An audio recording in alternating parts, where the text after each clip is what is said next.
Assalomu alaykum qadrbaland qadrdonlarim. Men hammadan yaxshi ko'raman. Sizlar men uchun juda ham qadrlisizlar, hurmatli opajonlarim, singiljonlarim, okajonlarim, ukajonlarim. Bugungi videoyim o'sha O'zbekiston milliy terma jamoasi haqida, o'sha futbol haqida bo'ladi. Futbol bo'yicha O'zbekiston milliy terma jamoasi 2026-yilgi mundialni muvaffaqiyatsiz yakunladi. Afsuski, guruh bosqichining o'zidan qaytishimizga to'g'ri keldi. Birinchi turda Janubiy Amerika qit'asi vakili Kolumbiya terma jamoasi bilan o'ynadik va 3-1 hisobida ma'lumki mag'lubiyatga uchradik. 3-2 hisobida tugashi ham mumkin edi, lekin ikkinchi golimizda omad kelmadi bizga. Luis Diaz o'yin qahramoniga aylandi. Bu Luis Diaz Kolumbiya terma jamoasining eng xavfli o'yinchilaridan biri ekanligi barchaga ma'lum va mashhur bo'ldi. Birinchi turda hayajon hadik bo'lgan bo'lsa-da, ikkinchi turda Portugaliya terma jamoasiga ro'paro keldik. Portugaliya terma jamoasiga to'g'risini aytamiz, mag'lubiyatga uchrashimiz 70-30 edi. 30% durangdan umidimiz bor edi, lekin ming afsuski yirik hisobda mag'lubiyatga uchradik. Qaqshatqich zarbaga uchradik Portugaliya tomonidan.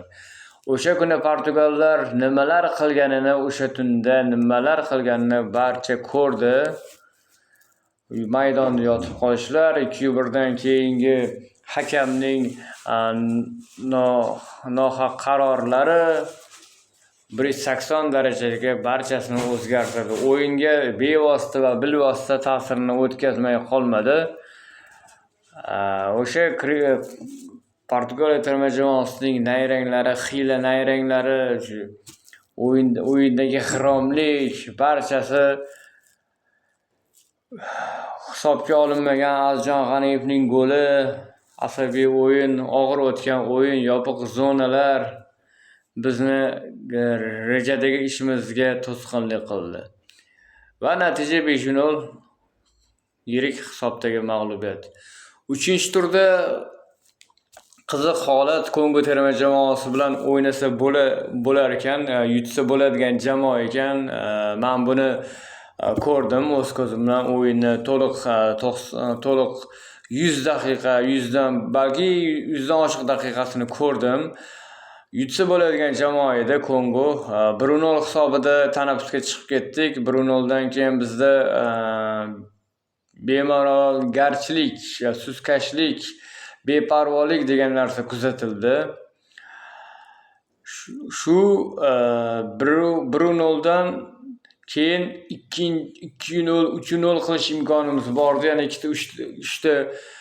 Yana bitta ikkita gol urishimiz mumkin edi. 3tagacha gol urish imkonimiz bor paytida biz bemalol o'ynadik. Maydonni yigitlarimiz u yog'idan bu yog'iga aylanib yurishdi, nima qilarlarini bilmay. Bu vaziyatdan foydalangan Kongo terma jamoasi o'z irodasini namoyish qilib, o'yinda comeback qildi. Ya'ni o'sha irodasini namoyish qilib, 0-1 hisobidagi mag'lubiyatni 3-1 ga o'z foydasiga hal qildi. Avvaliga hisobni tenglashtirdi. Vakillarimiz hayratda, o'zbeklar hayratda, keyin 2-1dan keyin ko'zligi ochilmadi va nihoyat 3-goldan keyin barchasi tamom bo'ldi. Va natijada jami hisoblaganda 3 ta gol urib, 11 ta to'p o'tkazib yubordik. 0 g'alaba, 0 durang, 0 mag'lubiyat bilan, 0 ochko bilan guruh bosqichini erta tark etishga to'g'ri keldi. Shu guruh bosqichidan chiqib ketib, nimchorak finalga chiqa olmay qaytib keldik. 3-turda barchasi o'z qo'limizda edi, lekin buni afsuski uddalay olmadik. Negativchilar ham, bilasiz, negativchilar ham bo'sh o'tirishmayapti. O'zbekiston unday, O'zbekiston bunday muzqaymoq yeb qaytib keladi degan fikrlar mana o'z isbotini topdi. Bu hol qachongacha davom etadi demoqchiman. Qachongacha O'zbekiston terma jamoasi mag'lubiyatga uchraydi? Qachongacha bizni himoyamiz pand beradi, darvozamiz pand beradi? Qachongacha? Bu savollarga kim javob beradi? Kim? O'zbekiston Futbol Federatsiyasi 4-bor ana shu xatoga yo'l qo'ydi. Murabbiylikda tajribasi to'la bo'lmagan Mirjalol Qosimovga topshirdi, natija yo'q. Samvel Babayan Paxtakor menejeri bo'lgan insonni bosh murabbiy qilib qo'ydi, natija yo'q. Tarkib zo'r edi, jamoa zo'r edi, yaxshi shakllangan jamoa edi, lekin natija yo'q.